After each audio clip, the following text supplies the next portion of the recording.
এবার আপনি নির্দ্বিধায় রানীমার মাথায় সিঁদুর তুলে দিন। বসুন।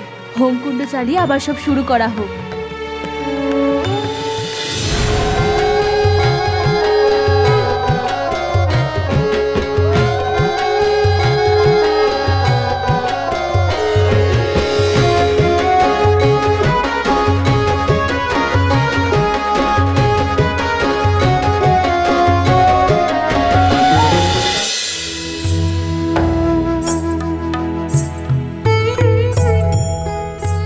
সবকিছু আমার কেমন জানি একটা স্বপ্নের মতো লাগছে।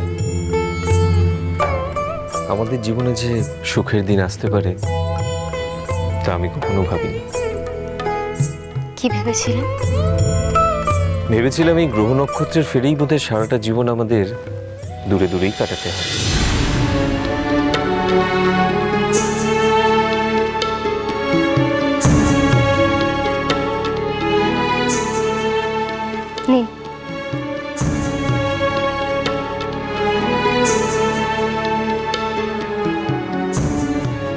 সেদিন যে দুধ পড়ে গিয়েছিল তা নিশ্চয়ই ঈশ্বরের আশীর্বাদ।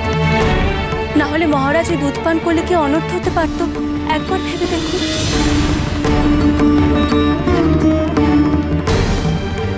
মহারাজ কি ভাবছেন?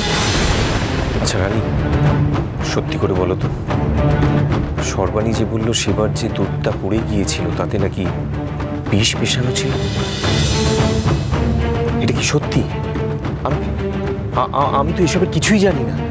হ্যাঁ মহারাজ, সর্বাণী ভুল কিছু বলেন। ও শুধু এটা বলেনি যে সেদিন দুধের পেয়ালাটা আমি ইচ্ছে করে ফেলে দিয়েছিলাম।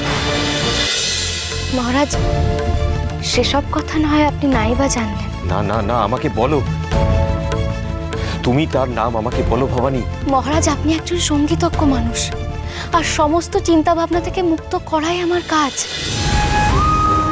এসব চিন্তা ভাবনার মধ্যে আপনার না থাকাই ভালো। আর তাছাড়া আমি আপনাকে এই চিন্তা ভাবনার মধ্যে রাখতে পারব। মহারাজ, আমি আপনার স্ত্রী, আর স্ত্রী হিসেবে আপনাকে রক্ষা করাই আমার প্রধান কর্তব্য। সে আমি বিলক্ষণ জানি ভবানী, তাই তো তোমার হাতে সব দায়িত্ব দিয়ে আমি নিশ্চিন্তে আছি। তবে তোমার ওই সই কিন্তু বড্ড ভালো।